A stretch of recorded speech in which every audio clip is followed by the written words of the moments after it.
Bienvenue à tous pour ce nouvel épisode de Confucius. J'ai failli dire Vitruvius, mais, mais donc, non, on parle bien de Confucius, hein, l'accessible pouvoir des neurosciences. Un nouvel épisode aujourd'hui avec mon cher Stéphane.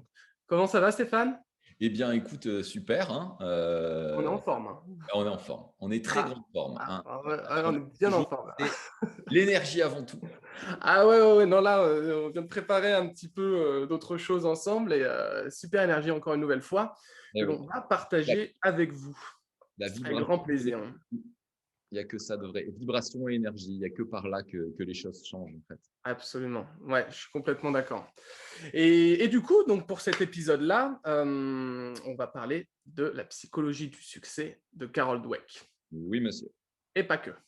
et pas que, La psychologie du succès de Stéphane Kozo, entre autres. entre autres. Voilà. Ouais. Mais avant tout, je voulais qu'on revienne un petit peu sur l'épisode de la semaine dernière. Et je voudrais commencer par cette cotation.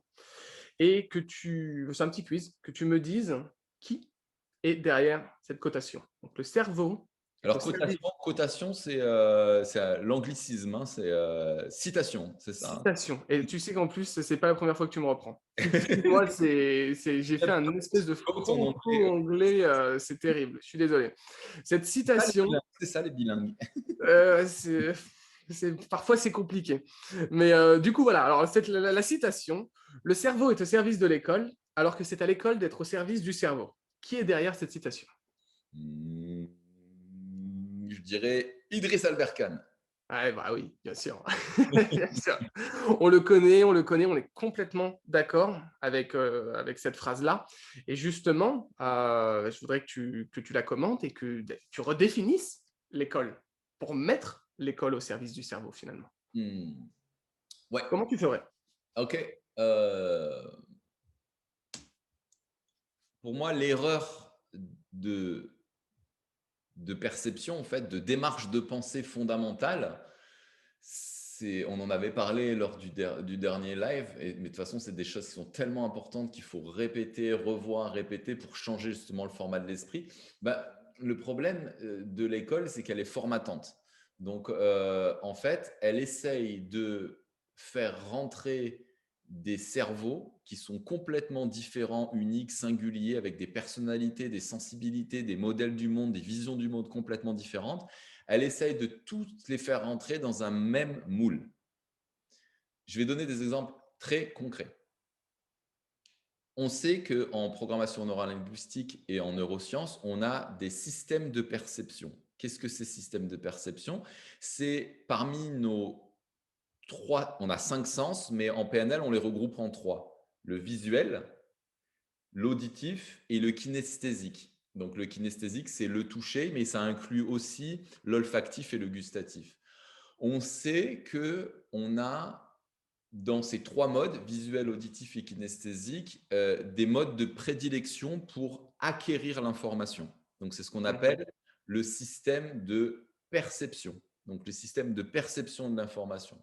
Ce qui veut dire qu'il y a des gens qui sont plus visuels, des gens qui sont plus auditifs et des gens qui sont plus kinesthésiques. Euh, Fonctionner sur un même mode et ne pas savoir ça, rien qu'un niveau pédagogique, mais c'est une perte de transmission de l'information qui est faramineuse. Parce Mhm. que, par exemple, quelqu'un qui est visuel, un enfant qui est visuel, euh, pendant que le professeur ou la maîtresse, elle ne fait que parler, il décroche. Il décroche parce qu'en fait, il a besoin de voir les choses pour comprendre. Mhm. Le kinesthésique, lui, va avoir besoin de toucher, de rentrer en contact avec la matière pour mémoriser, d'écrire, de modeler, mais même tout simplement la maîtresse qui viendrait mettre une main sur l'épaule. Mhm. Voilà. Donc, rien que ça, déjà, avoir un seul mode de transmission de l'information, bah, ça va exclure et favoriser un type de population. Tu veux dire quelque chose? Donc, ouais, tu es en train de me dire qu'on devrait peut-être même déjà diviser l'école Euh, selon son Non, mode pas de transmission? forcément. En fait, on devrait former les instituteurs, les professeurs, les maîtresses à la science de l'enseignement et aux neurosciences appliquées à l'enseignement. Donc, c'est d'ailleurs ce que j'avais fait avec l'école de Montessori de Cannes-sur-Mer. J'ai Mhm. formé tout le staff. Donc, la directrice, tous les enseignants, en fait. Donc, je leur ai expliqué, je les ai formés à comment se synchroniser. Donc, des choses qui, normalement, sont naturelles pour certains, mais moins naturelles pour d'autres. C'est-à-dire se mettre à la hauteur de l'enfant quand on lui parle, s'accroupir. Ça, c'est ce qu'on appelle de la synchronisation. Mais Mhm. aussi d'apprendre à balayer les 3 modes, visuel, auditif, kinesthésique. Et là, en fait, on maximise l'impact. Alors, pour répondre donc à ta question, euh, l'école, pour moi, devrait pas être là pour formater des individus et en faire des soldats avec une pensée unique, mais plutôt favoriser l'analyse critique et aller dans le sens des personnalités. Donc, ce n'est pas la faute des professeurs hein, qui, eux, sont aussi prisonniers d'un système. Bien sûr. Mais effectivement, c'est comme si finalement il y avait des ronds, des étoiles, des triangles et que en fait l'école devenait un carré et que tu poussais en fait. Ouais, Et, ouais. dedans, Ok, très bonne métaphore. et tout ce qui dépasse, ben, en fait, ça coupe. Donc, oui, il y a des enfants qui sont plus créatifs que d'autres. Il y a des enfants qui ont besoin de bouger plus que d'autres. Ça en fait pas des cancres, ça en fait pas. Un bon élève n'est pas nécessairement un élève qui reste assis, statique, etc. Et composer avec les personnalités de chacun, ouais, c'est beaucoup plus difficile, mais pour moi, c'est ce que j'appelle élever. Élever en fait un enfant, l'aider à se construire, c'est-à-dire être à l'écoute de son potentiel et encourager son potentiel et pas essayer de le faire entrer dans un template. Voilà, vraiment, Mhm. pas le faire entrer dans un format, un patron déjà prédéfini. Et, euh, et là, je vais reprendre une anecdote en fait de Pierre Rabhi, que j'aime beaucoup, qui raconte ça, qui dit que finalement, dans la vie, on passe de template en template, c'est-à-dire de boîte en boîte. Hein. On va Mhm. dans une école, en fait, qu'on appelle le bahut, donc, qui est une boîte, en fait. Puis après, tu deviens plus grand et tu viens te dépenser et faire la fête, en fait, dans une boîte de nuit. Donc, tu passes dans une autre boîte. Puis après, tu es embauché par une boîte. Donc, tu Ouais, travailles ouais, c'est dans vrai. une boîte, en fait. Et tu finis ta vie dans une boîte. Je l'ai vu arriver. Voilà. Je Donc l'ai en vu. fait, Ah, c'est on, vrai. Hein. on passe de boîte en boîte. Et pourtant, on le dit bien en anglais, think out of the box. Donc, Mhm. celui qui réussit aujourd'hui est celui qui a la plus grande capacité de penser en dehors de la boîte. Donc, quand on le traduit en français, ça a moins de sens, think out of the box, mais c'est d'être capable de développer sa propre capacité à réfléchir.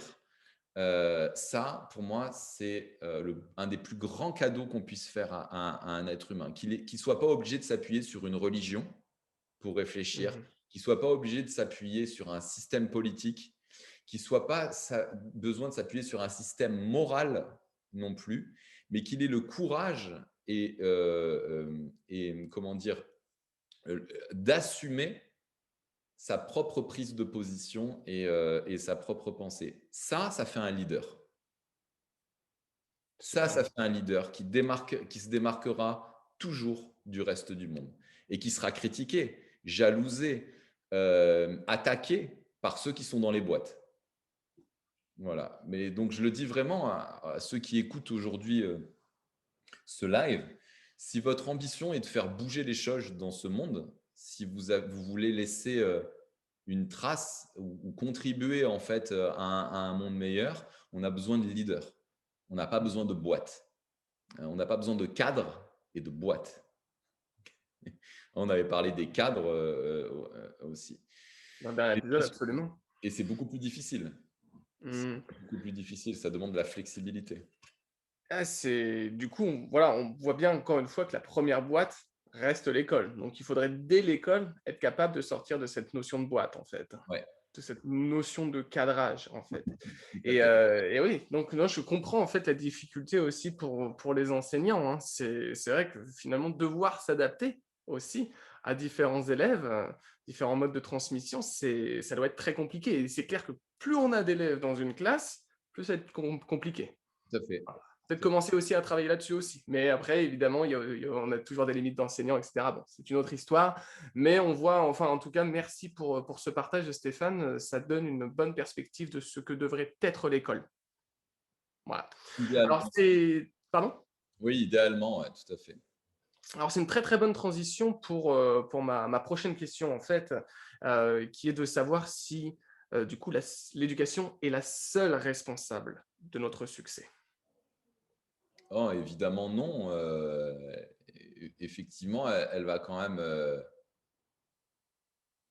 être énormément responsable quand même de la structure du modèle du monde. Parce que Mhm. quand même, voilà, il y a le système compétitif par rapport aux notes, par rapport à se comparer à l'autre. On le voit, hein, en fait, c'est flagrant la différence, par exemple, qu'il y a entre l'école primaire et le collège. Moi, ma fille, elle est passée au collège. Et en primaire, le système de notation, il est plus léger. En fait, c'est moins focalisé sur la note. Mhm. Dès la sixième, on est vraiment dans un système de notes, de performance. Et qu'est-ce que ça implique? Ça implique la comparaison directe. Je vois ma fille, elle se compare énormément plus aux autres que en CM2, par exemple. Et Mhm. pourtant, il y a qu'une année de différence, C'est quoi. un sacré poison en plus, ça. Le système de comparaison, c'est un poison qu'on garde ensuite au sein de nous toute notre vie. Ouais, complètement. Ça, c'est un programme qui est vraiment identifié en PNL, ce qu'on appelle la référence externe. Mhm. Faire ses choix, orienter sa vie, et en général, agir et se comporter en donnant beaucoup d'importance au regard des autres, à ce que pensent les autres. C'est Mhm. très, très franco-français, ça. Ah oui, ah d'accord, Ouais, ok. ouais, ouais, Ah, ouais. Moi qui bosse avec et des Français et des internationaux, qui a la chance de vivre à Valbonne aussi, qui est très international, donc où il y a beaucoup, beaucoup d'anglais, il y a beaucoup de scandinaves aussi. They don't give a shit, quoi, tu vois. Ils sont qui ils sont, vas-y, juge-moi, j'en ai rien à faire. Moi, je fais ma vie, etc. Ils ont une sorte de liberté, du coup, et il y a beaucoup moins de frustration dans ces populations. Alors, attention aussi, quelque chose qui peut créer un biais, c'est que c'est des populations privilégiées aussi qui sont ici sur Valbonne. Donc, ce sont des gens qui sont pas mal éduqués, qui ont un niveau de vie, de classe sociale aussi, donc qui ont aussi une vision du monde qui est beaucoup plus large, des gens qui ont voyagé, voilà, donc ça aussi, ça ouvre l'esprit en fait, mhm. ce genre de choses. Donc, le français qui a beaucoup voyagé aussi est complètement différent qu'un Français qui n'a pas beaucoup voyagé, par exemple. Mais alors, il vient d'où cet état d'esprit? C'est un état d'esprit finalement. Ouais. Mm. Ouais, ben en fait, comme disait Bruce Lipton, hein, c'est vraiment un héritage de système d'exploitation et qui Mhm. peut commencer déjà dès l'enfance. Euh, la période d'exploration, euh, la période d'exploration de l'enfance, elle est fondamentale dans le façonnage de l'esprit à vouloir découvrir. Mhm. Si par exemple, dès qu'un enfant approche quelque chose, un nouvel objet, ne mets pas à la bouche, fais pas ça, fais pas ci, etc. En fait, sans se rendre compte, on lui dit arrête de découvrir. Et il est dans une phase qui est fondamentale en fait. Il est en train de, enfin, faut bien se mettre dans la peau d'un nouveau-né quand même. Imaginez, juste prenez quelques instants et imaginez que vous venez juste d'arriver sur une planète, d'accord, où vous ne connaissez pas la végétation, c'est tout nouveau, la végétation, vous ne l'avez jamais vue, les paysages, vous ne les avez jamais vus, les langues qui sont parlées sont complètement inconnues, même les formes des êtres qui sont présents sont complètement inconnus. Un nouveau-né, il arrive comme ça. Il voit des formes. Nous, on est humains, en fait, mais il ne sait pas ce qu'on est, en fait. On fait des sons avec notre bouche qui n'ont aucun sens pour lui. Il est bombardé d'informations. Enfin, mais imaginez, en fait, c'est-à-dire que rendez-vous compte le stress que ça représente quand on doit juste changer de job, par exemple. C'est-à-dire, on passe d'une zone connue à une zone un petit peu inconnue. On a juste changé de job, en fait. Euh, on n'a pas changé de pays, on n'a pas changé de planète. Là, un nouveau-né, euh, il arrive dans une planète inconnue où il doit tout apprendre. Tout apprendre. Donc, c'est-à-dire qu'il a un potentiel à ce niveau-là de façonnage du cerveau qui est incroyable. Donc, la plasticité du cerveau, à ce moment-là, elle est totale. Il peut se Mhm. façonner d'une manière ou complètement d'une autre, et chaque mot, chaque impact va façonner. Et comment on le voit? Vous voyez, prenez deux jumeaux. Deux jumeaux, en fait, qui ont le même héritage génétique, ils vont évoluer de manière complètement différente. Je connais beaucoup de jumeaux dont l'un est extraverti, l'autre est introverti. L'autre parle bien, l'autre a des difficultés à parler. Et là, à quoi ça se joue? Même à des détails dont on n'a pas trop le contrôle dessus, en fait. Il suffit que, par exemple, un, un des deux jumeaux, en fait, ait voulu toucher un objet et s'est brûlé, ou a voulu toucher un insecte et s'est fait piquer, et l'autre non, a touché le même insecte et s'est pas fait piquer, et il va en tirer une conclusion, en fait, sur l'exploration et le danger relié à l'exploration qui est complètement différent. Et sur ce petit incident, si le parent n'est pas vigilant, il n'est pas donc là, dans la grande observation de son enfant, la grande calibration, et qui ne vient pas recadrer en rassurant l'enfant, ça peut commencer à faire naître un programme où je vais moins explorer. Donc nous, qu'est-ce qu'on peut faire en fait en tant que parents vis-à-vis de nos enfants? C'est vraiment les encourager à découvrir et être là tout le temps pour les rassurer. Et dans cette période d'exploration, vraiment déjà ces 2 premières années qui vont être capitales. Donc lui faire toucher des plantes, lui faire toucher les objets. Bien sûr qu'il goûte aujourd'hui, c'est son sens de prédilection. Donc c'est par là qu'il interagit avec le monde. Donc le couper en fait de cette capacité d'exploration, ça commence à faire naître un état d'esprit de stagnation. D'accord. Donc un état d'esprit de stagnation, est-ce que là, on est en train de parler d'état d'esprit fixe? Yes, Donc exactement. là, on commence à arriver dans le vif du sujet, avec Carol Dweck qui nous parle donc de 2 types d'état d'esprit. Ouais. L'état d'esprit de stagnation et l'état d'esprit de développement, growth mindset, fixed mindset. Peux-tu nous les expliquer? On va peut-être Oui, alors commencer déjà, par on les va expliquer, parler s'il te plaît. de Carol Dweck, qui est quand même voilà, professeur Stanford, en fait, Mmh. professeur de psychologie à Stanford, donc, qui a publié plusieurs best-sellers, dont La psychologie de la réussite, ou je crois qu'il a un autre nom en français, je crois que c'est Oser la réussite, je crois. D'accord, OK. Ouais, je crois que c'est Oser la réussite. Et ce qu'elle expose, en fait, dans ce livre que tu as lu aussi, donc tu n'hésites pas à rebondir, en fait, à n'importe quel moment, c'est qu'il existe 2 états d'esprit principaux qu'elle a pu observer, étudier, mesurer, analyser, calibrer. C'est l'état d'esprit que moi je qualifierais de stagnation, et l'état d'esprit de croissance. L'état d'esprit de stagnation, c'est un état d'esprit qui va chercher la routine, qui va chercher à faire toujours ce qui lui est confortable, donc qui fuit le stress, qui fuit toute décision qui pourrait le mettre dans l'inconnu. Donc, c'est quelqu'un qui va… si vous avez vu le film Yes Man, Mhm. c'est le no man, en fait. Hein, l'état d'esprit de stagnation, c'est le no man. C'est-à-dire, Mhm. écoute, viens, on va à tel endroit. Ah non, non, on va pas faire ça. Bah, écoute, on va chez des amis, des nouveaux amis. Ah ben non, ils sont comme ça, ils sont comme ci. Donc, c'est énormément de préjugés, énormément… et c'est un état d'esprit qui est accompagné par une sorte de sclérose et de pauvreté. C'est un état d'esprit qui va se replier sur lui-même. Et neurologiquement même, on cesse à ce moment-là la création de neurones.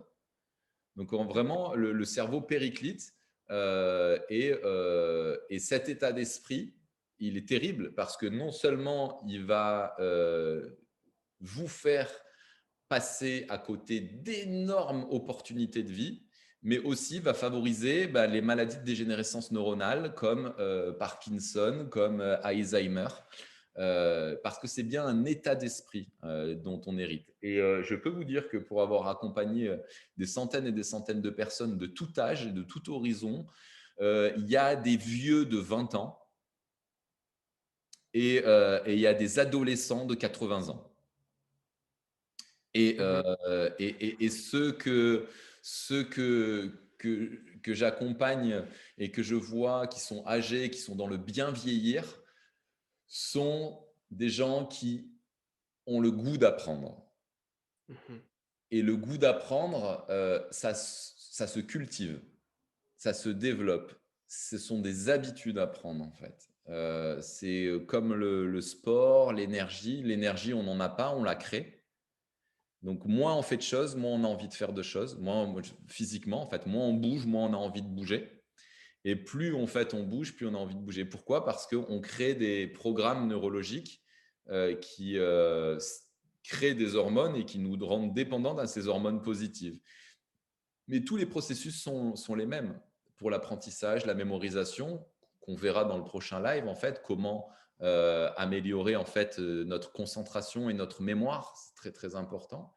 Euh, et tout ça, en fait, vient des processus et des pratiques, en fait, qu'on a. Mhm.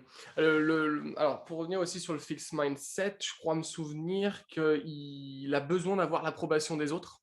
Donc, on part vraiment dans le comparatif, hein, tu l'as mentionné. Il veut aussi éviter, il veut l'approbation des autres pour éviter la concurrence. Il veut éviter la concurrence énormément parce que ça peut dévoiler un manque de compétences. Hein, on le voit souvent, ça d'ailleurs en entreprise. Les mauvais managers qui sont dans le fixed mindset, quand un employé va avoir une super bonne idée, eh ben, l'idée, elle va passer à la trappe. Pourquoi? Parce que simplement, il ne faut pas du tout que le manager supérieur se rende compte que, attention, l'employé a une meilleure idée que son manager, quoi. Donc, hein, il y a une partie de ça aussi qui est quand même assez importante. Ça. Non, ouais, le fixed mindset, c'est vraiment un mauvais management des émotions et de Mhm. l'anxiété et une vision du monde où tout est une menace et, et on tombe donc dans l'hyper-contrôle. Ouais, c'est ça. Dans l'hyper-contrôle. Et on est un peu… le fixed mindset, c'est le néandertal, quoi, en fait. Hein, c'est le néandertal qui conçoit qu'on ne peut que réussir par la force, par le combat, par les coups de massue, et qui voit la vie comme une compétition et qui est dans la jalousie, l'envie. euh, voilà. Et tandis que l'état d'esprit de croissance, euh, c'est plus l'humilité, l'envie d'apprendre, la grande intelligence de se dire si je n'ai aujourd'hui, la clé aujourd'hui pour moi faire croître sa vie, c'est de dire si aujourd'hui je n'ai pas les résultats que j'aimerais avoir dans un domaine spécifique de ma vie, ça veut dire que je ne suis pas assez éduqué dans ce domaine. Qu'est-ce que ça veut dire? Ça veut dire que si aujourd'hui je ne gagne pas assez d'argent pour pouvoir partir plusieurs fois par an en voyage pour pouvoir faire des cadeaux, pour pouvoir m'acheter une belle maison, etc. Ça ne veut pas dire que je ne suis pas doué avec l'argent et que j'ai. C'est juste que je ne suis pas éduqué financièrement, pas économiquement, hein. Ça ne veut pas dire que je dois me former en économie.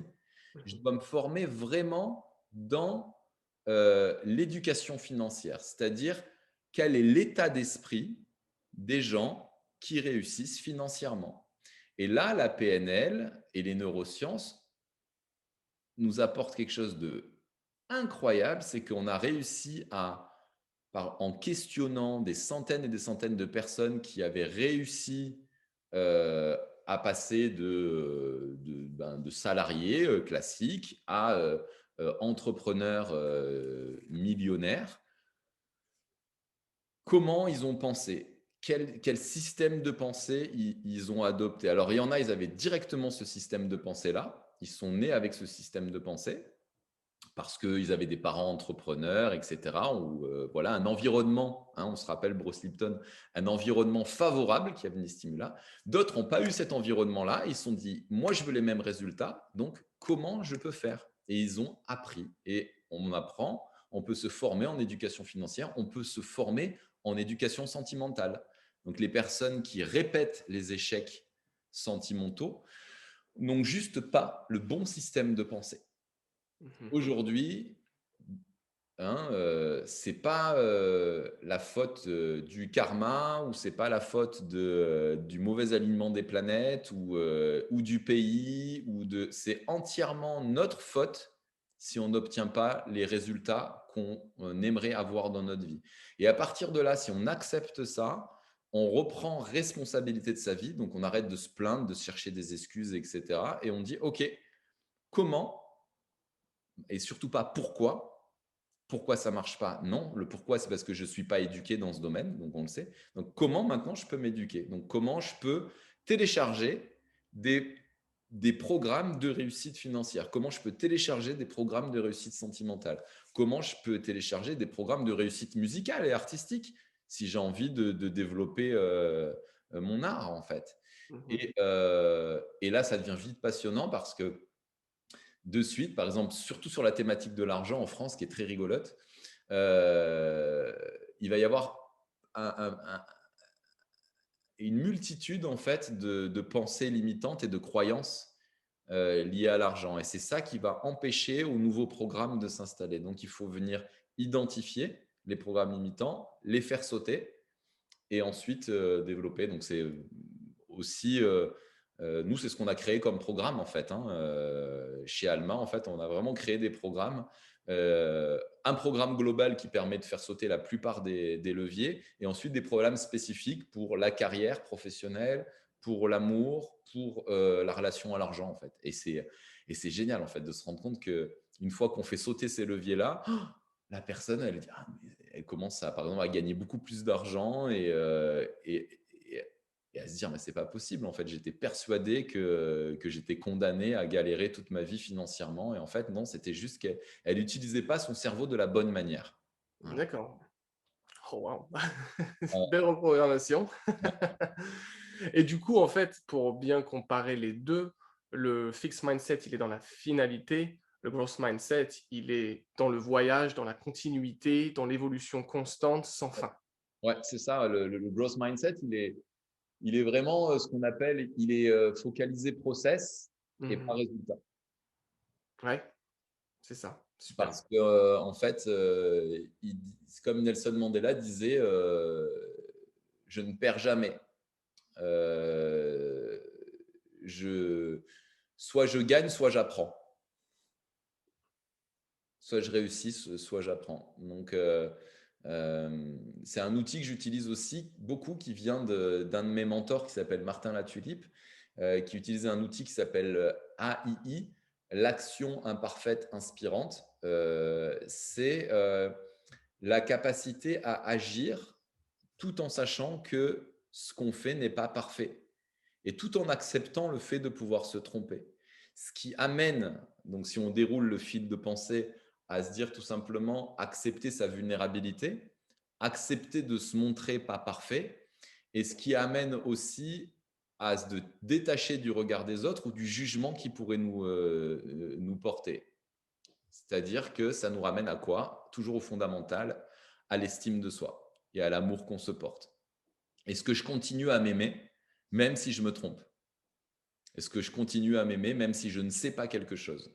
Et là, c'est passionnant, en fait, parce que dès qu'on construit une estime de soi solide, eh ben, c'est parti, en fait. On va pouvoir agir même si c'est pas parfait, on va entreprendre, on va oser, les personnes vont dire: «Ah mais quelle chance tu as, d'avoir une carrière comme tu as, d'avoir une vie de famille et cetera». Mais il y a rien à voir avec la chance, les amis. Mmh. Rien Ouais. à voir. Tout a été travaillé, tout a été bossé. Enfin voilà, moi, toi, plein d'autres personnes, on investit en fait régulièrement, sur soi. Moi, j'ai la chance, ouais, j'ai investi au lieu de m'acheter un studio, j'ai investi 40 000 € sur moi en développement personnel depuis 20 ans, hein, en forme de stage, de voyage etc. Et c'est le meilleur investissement qu'on puisse faire parce que la connaissance, elle est en moi. C'est-à-dire qu'on ne peut pas me le voler. Il peut y avoir un krach boursier, il peut y avoir quoi que ce soit. La compétence, elle est en moi. Et les gens qui sont devenus, par exemple, euh, très, très riches sont des gens qui ont réussi à gagner beaucoup d'argent. Ils ont quand même tout perdu, des fois, mais ils ont tout recréé. Pourquoi? Parce qu'ils avaient le système de pensée et les bons logiciels internes pour y arriver. Donc, même s'ils se sont plantés, hop, ils ont réussi à réajuster. Et pareil, dans la vie de couple, ça va être pareil. C'est-à-dire, même si mon couple vacille, eh bien, si j'ai les bons logiciels, je vais pouvoir m'adapter et, euh, et de nouveau magnifier ma relation de couple. Marrant parce que quand on t'écoute au fur et à mesure des épisodes, on se rend compte qu'il y a quand même des bases. Ouais, L'estime de soi ouais, est une base et c'est vrai qu'on n'y pense pas suffisamment et c'est encore énormément lié au système comparatif, hein, qu'on retrouve énormément encore une fois à l'école. J'adore ces connexions comme ça et le fait une nouvelle fois d'avoir cette connaissance comme ça, bah, voilà, on récupère un peu l'estime de soi par soi-même finalement. On se rend compte que, ah ouais, non, il y a déjà une possibilité de changer, il y a une possibilité de reprogrammer. On y est et ça fonctionne. Et honnêtement, bah, merci encore une fois pour ça, Stéphane, hein, c'est top. Nous sommes ce que nous faisons de manière répétée. L'excellence n'est donc pas une action, mais une habitude. ouais. Aristote, ben, en fait, euh, ça illustre bien en fait cette citation d'Aristote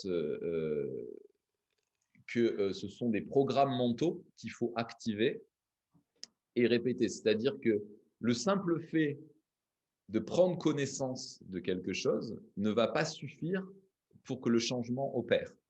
C'est Mhm. la répétition ensuite de cette nouvelle action, de ce nouvel comportement qui va créer le changement de paradigme neuronal, la plasticité. Donc, il y a plusieurs théories sur la durée de transformation du cerveau. Il y en a qui parlent de 21 jours. Moi, dans mes études, je ne suis pas OK avec ça. Je ne suis pas aligné avec ça. Pour moi, c'est 66 jours. En dessous de 66 jours, je n'ai pas observé, moi, de changement pérenne. Voilà.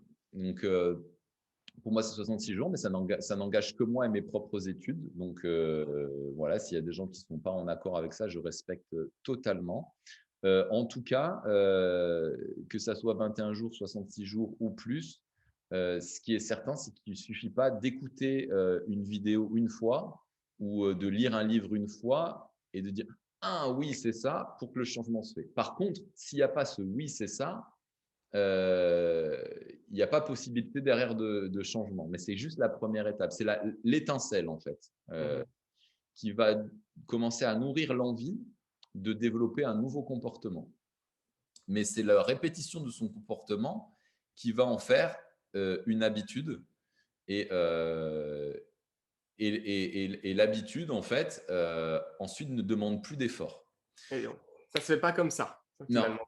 Il faut bien le mentionner aussi. Hein. C'est pas en se disant que les choses vont changer qu'elles vont changer. c'est ça. Et aujourd'hui, on a des habitudes aussi de pensée qui sont limitantes. Des habitudes qui sont mauvaises. On ne les voit plus. Et tout seul, on ne peut pas les voir.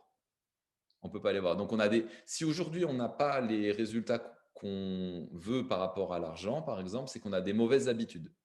Si on n'a pas les résultats qu'on veut par rapport à la relation sentimentale, c'est qu'on a des mauvaises habitudes. Donc, pareil par rapport à la carrière et la croissance professionnelle, c'est qu'on a des mauvaises habitudes. Mais comme c'est nos habitudes, on ne les voit plus. Ce qu'on appelle les blind spots. Ce sont Mhm. des comportements en fait dont on ne se rend même pas compte. Donc, il va falloir un regard externe, neutre, donc qui n'est pas les amis, qui n'est pas la famille. Donc, un coach, un mentor, quelqu'un qui a réussi, lui, à se défaire de certaines habitudes pour enseigner et transmettre ces nouvelles habitudes à la personne. Et là, on voit bien qu'il va y avoir deux types d'individus. Il y a les fixed mindset qui vont dire ah non, mais moi, j'investirai jamais de l'argent sur moi pour me transformer et je vais tout faire tout seul. Ah, ok. Donc, rendez-vous dans 30 ans. Ça sera au même niveau. C'est pas parce que je suis médium hein, ou parce que je suis devin en fait. Hein. C'est juste que c'est la structuration du cerveau qui est comme ça. Donc le petit hamster, il va juste tourner dans sa petite roue et donc dans 30 ans, il aura quasiment pas évolué. Et on connaît tous des gens comme ça.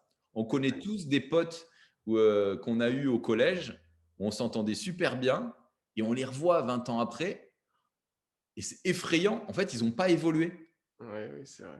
Ils sont toujours au même stade en fait, et tu te rends compte que tu n'as plus aucune conversation en fait en commun avec ces personnes. Fixed Mhm. mindset, fixed mindset. Et tu as des gens qui, voilà, qui avaient peut-être à l'époque qu'on pouvait croire qu'ils étaient un peu handicapés ou pas prédestinés au succès. Et qui ont développé en fait un état d'esprit qui les a amenés à une grande réussite. Euh, je, vais, je vais spoiler, je crois, peut-être une de tes questions, mais tu sais, c'est le moment que je sens que c'est le bon moment de le dire par rapport au Kung Fu. Ah oui, oui, oui, oui, oui. Mais non, c'est la réponse finalement. C'est par rapport à Aristote, par rapport à sa citation. Ah ben voilà, c'est ça. Ben, donc ça tombe bien, tu vois, c'est au bon moment, au bon endroit. Je prenais des cours de Kung Fu avec un maître de Kung Fu, vraiment de très très haut niveau. Et j'étais relativement doué en Kung Fu. J'avais des bons réflexes. Mes coups partaient rapidement, j'avais une bonne anticipation des mouvements, c'était assez facile pour moi en fait, et ça me plaisait beaucoup. Ça me plaisait beaucoup. Et je me rappelle, il y avait une autre personne qui avait de grandes difficultés, qui avait de légers problèmes moteurs, euh, presque handicap, tu vois, de Mhm. diction aussi, et il était vraiment gauche dans les mouvements, il était très en retard, il mettait pratiquement, cognitivement, il mettait pratiquement je sais pas, peut-être une seconde avant de déclencher un coup, alors que tu vois, il fallait quelques millisecondes pour d'autres, voilà. Et donc, ben, forcément, je jugeais cette personne et, et je me disais, ben, quand même, il est courageux quoi, d'aller au cours et franchement, il se fout des moqueries parce que forcément, etc. Puis j'ai arrêté le kung fu parce que je suis parti, etc. J'ai voyagé, tout ça. Et j'ai repris les cours, je crois, 10 ans après. Et donc moi, par ma non-constance et aussi, parce que j'avais arrêté aussi, pas que parce que j'avais voyagé, mais parce que j'étais pas assez persévérant, etc. Et, euh, et en fait, quand je suis revenu, il était ceinture noire Ok, avec un super niveau. wow. Il connaissait tous les Tao, il connaissait tous les coups, etc. C'est lui qui me montrait, etc. Et Il a ça a été… accéléré aussi son temps de réaction? Ouais, ouais. Ah ouais, ouais, complètement, complètement. Ah, Ouais, mhm. ouais. Il avait toujours quand même un système nerveux qui fonctionnait un petit peu moins vite que la normale, mais sa diction était plus rapide, son assurance était là, sa droiture était là, et ça a été une grande leçon d'humilité pour moi. Une Ah, grande leçon wow. d'humilité parce qu'en fait, il m'a appris, ce gars, que la réussite, vient vraiment d'un état d'esprit.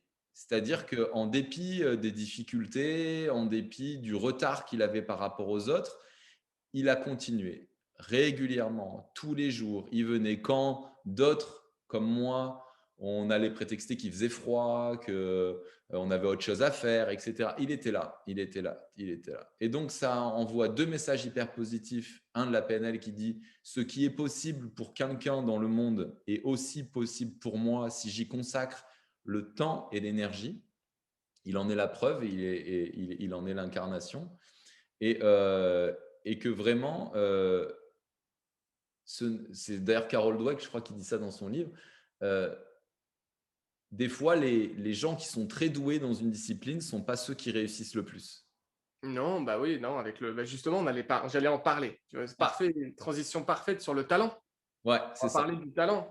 Et on se dit que finalement, les talentueux, peut-être que c'est un chemin dans lequel ils ont énormément travaillé, ils continuent de travailler, ils sont dans cet état d'esprit de growth mindset. Mais en fait, il semblerait même qu'en majorité, les personnes qui sont talentueuses sont dans le fixed mindset.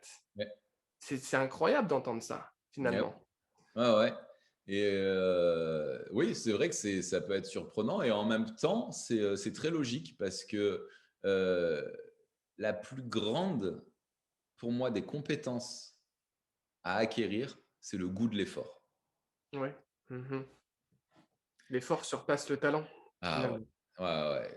Brel, hein, qui disait mon succès, c'est avant tout 98% de sueur et 2% de talent. Mhm. 98% de sueur et 2% de talent. Beethoven disait ça aussi. Ce pianiste aussi, donc j'aime bien citer l'anecdote à chaque fois de cette personne qui lui dit mais je donnerai à la fin d'un concert, elle va voir le pianiste, elle lui dit mais je donnerai la moitié de ma vie pour jouer comme vous, mais il dit mais c'est votre vie entière qu'il faut donner. Vraiment, Beethoven, Ouais, hein, disait aussi quiconque travaillerait autant que moi aurait les mêmes résultats que moi. Alors que nous, on va se dire, mais non, c'est pas possible. Il avait un don, il avait un talent, etc. Picasso aussi disait ça. Il disait, notre mhm. premier don, c'est notre capacité de travail. Bien sûr. Des gens qui bossaient 20 heures, 19 heures par jour, 20 heures par jour, en fait. C'était des bêtes de travail en fait. C'était des bêtes de travail. Donc après, c'est juste des modèles du monde. Moi, je sais que je ne suis pas prêt à sacrifier ma vie de famille, mon équilibre de vie. Ma réussite, ma vision de la réussite, c'est d'amener tous mes domaines de vie le plus haut possible. Mhm. Donc, L'objectif, c'est le bonheur. Pour eux, c'est le bonheur aussi. Mais ouais, simplement, c'est une définition différente. c'est Hein, ça, exactement. Ou des stratégies différentes ouais, pour ouais. y arriver. Mais donc, le goût de l'effort. Le goût de l'effort est pour moi la plus grande qualité, en fait, qui soit. Et moi qui étais relativement doué dans beaucoup de domaines, c'était facile pour moi dans beaucoup de domaines, je n'avais pas développé le goût de l'effort. Apprendre une langue, c'était facile pour moi. Apprendre la musique, c'était facile pour moi. J'avais vraiment des facilités d'apprentissage. Et donc, j'ai pas été habitué à faire des efforts. Mhm. Ouais, ouais, je comprends. Je comprends. J'ai eu un peu la même histoire. La même Ouais. histoire, hockeyeur. Et puis, on se dit qu'on a le talent, ça vient très, très vite. Et puis, on ne travaille pas le talent. En fait, on oublie de travailler le talent. Et oui, au début, on est au-dessus, mais on se fait vite, vite rattraper par ceux qui sont dans l'effort. Et je l'ai vécu dans toutes les disciplines. Pareil. Ouais, En mais musique, c'est marrant, hein, qui très étaient similaire. moins doués, en fait, mais ils étaient réguliers, ils travaillaient, ils faisaient leur exercice. C'est devenu des meilleurs pianistes que moi. C'est devenu des meilleurs combattants de kung-fu que moi. Et donc, voilà, c'est l'humilité. Ça apprend vraiment l'humilité. Eh ben, tu vois, aujourd'hui, j'ai toujours dans ma vie, je me suis toujours dit que j'ai arrêté le hockey sur glace parce que j'étais trop petit, mais c'est simplement parce que j'étais pas dans l'effort. Ouais, Tu vois. J'étais plutôt dans le talent et puis au bout d'un moment, quand j'ai vu passer tout le monde devant moi, eh ben, tu vois, je me rends compte que j'étais vraiment dans le fixed mindset en fait. Et je me disais, non, je veux pas leur montrer qu'ils sont meilleurs que moi, je vais arrêter le hockey sur glace. c'est ça. On Et fuit. là, maintenant, je me dis que j'étais dans cet état d'esprit et que si j'avais été dans ce growth mindset, j'aurais pu les suivre. Ouais.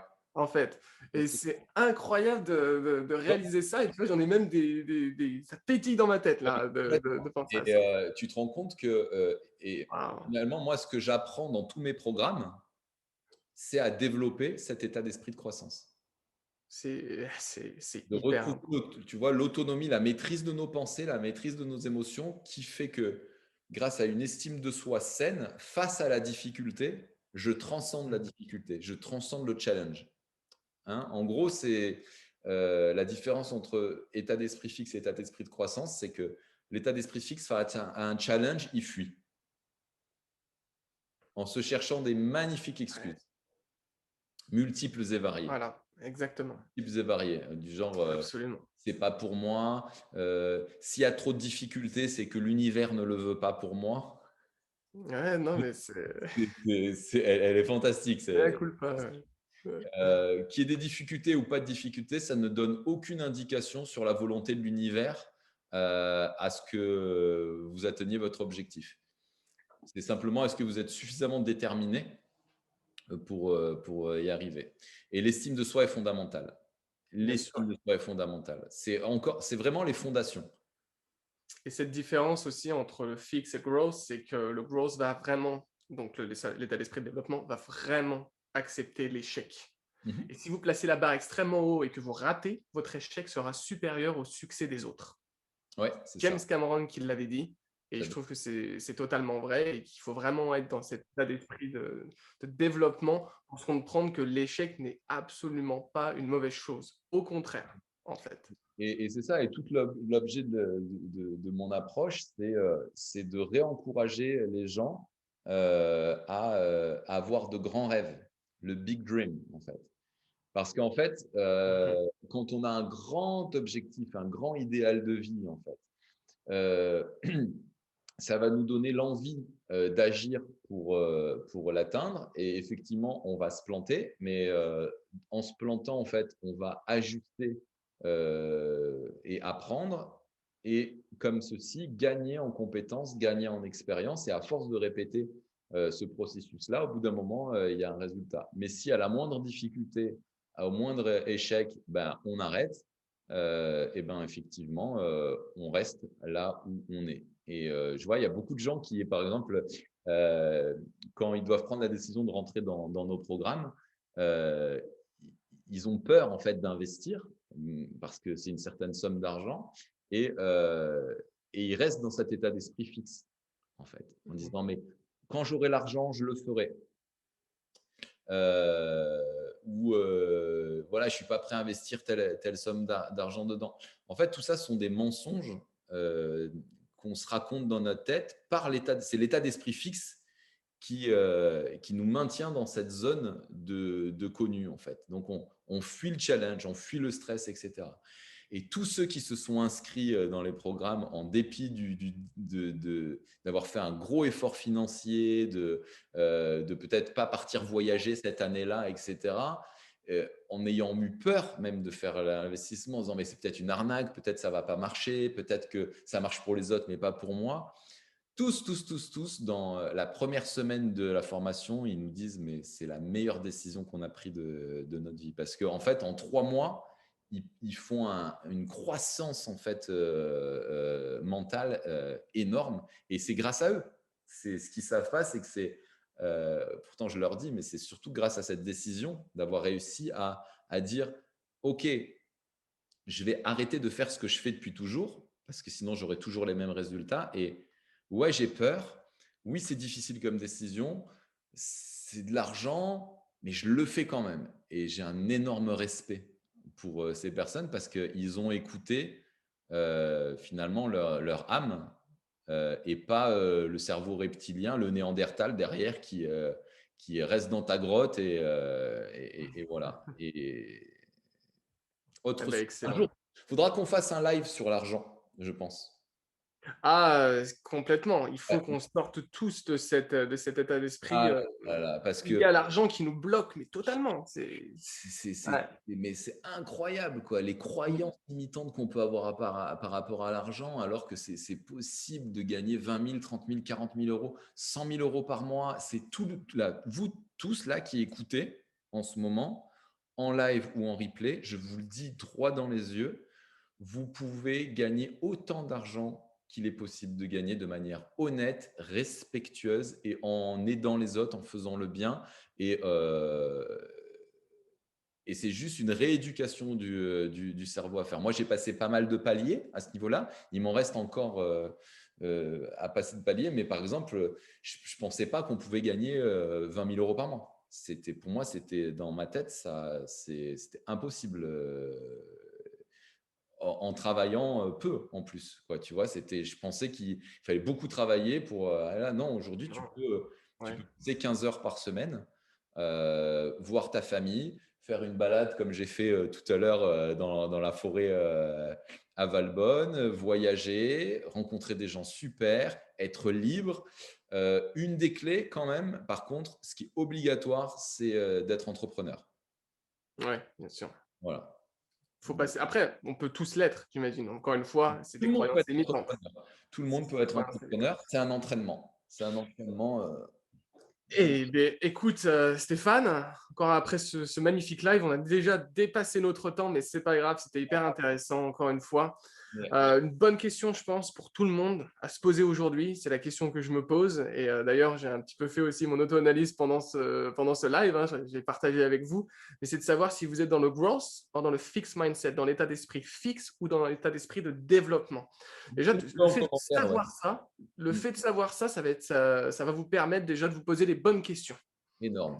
Ouais, énorme. Ouais, exactement. Et mettez-nous-le en commentaire de manière très honnête vis-à-vis de vous-même. Est-ce que vous pensez que vous êtes majoritairement en growth mindset ou plutôt en fixed mindset? Ouais, c'est une très bonne idée que tu as, Lilian, effectivement.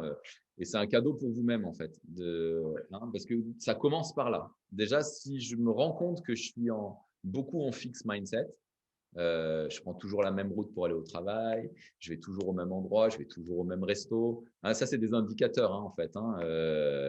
Voilà, j'ai toujours les mêmes habitudes à la maison. Quand il y a un challenge, je fuis. Bon, ben voilà, vous savez. Et c'est pas grave en soi. On peut le changer, mais il faut commencer par faire un constat lucide et honnête de là où on en est. J'étais complètement dans le fixed mindset. Je suis maintenant dans le growth mindset. Je le Voilà. sais. Moi, je suis entre les deux. Moi, je suis entre les deux. Parfois, je suis dans le fixed mindset. Ah, mais si ça c'est possible, je pense aussi dans ce cas-là. Dans certains moments. Enfin, voilà, on n'est pas que l'un ou que l'autre, mais Mhm. j'ai énormément fait évoluer le curseur vers le growth mindset durant ces 20 dernières années. Ouais. Génial, génial.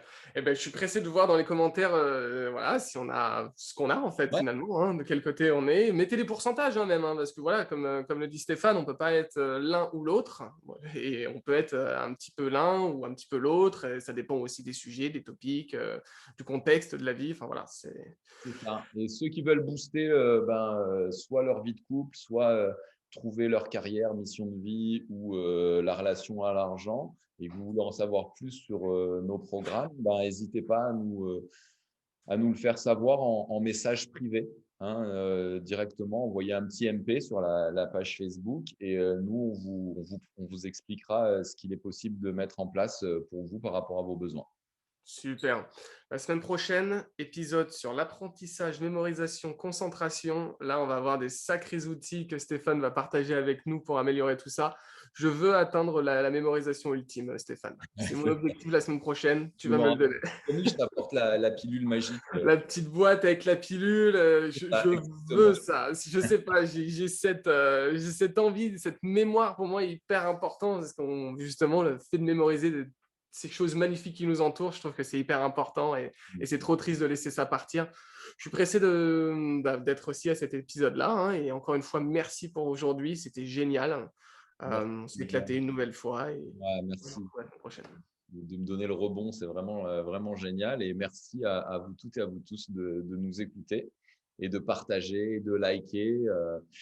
voilà, plus forcément il y a de monde, plus on pourra aussi amener de nouveaux éléments, inviter aussi d'autres protagonistes en fait de la scène des neurosciences et du développement personnel. Et puis vous amener de la ressource pour votre propre croissance. Hein. Je vous rappelle, notre mission, elle est simple, c'est de ouvrir les esprits, les niveaux de conscience, pour que vous passiez de avant Confucius à après. La transformation, c'est ah, mais je suis capable de beaucoup plus que ce que je pensais. Et donc, avoir l'envie de reprendre votre vie en main et d'y mettre de la maîtrise et de la réussite, du coup, parce que vraiment, c'est ça, tout est possible. Merci beaucoup Stéphane, merci à tous et on vous dit à la semaine prochaine. Exactement. Bye bye. Bye.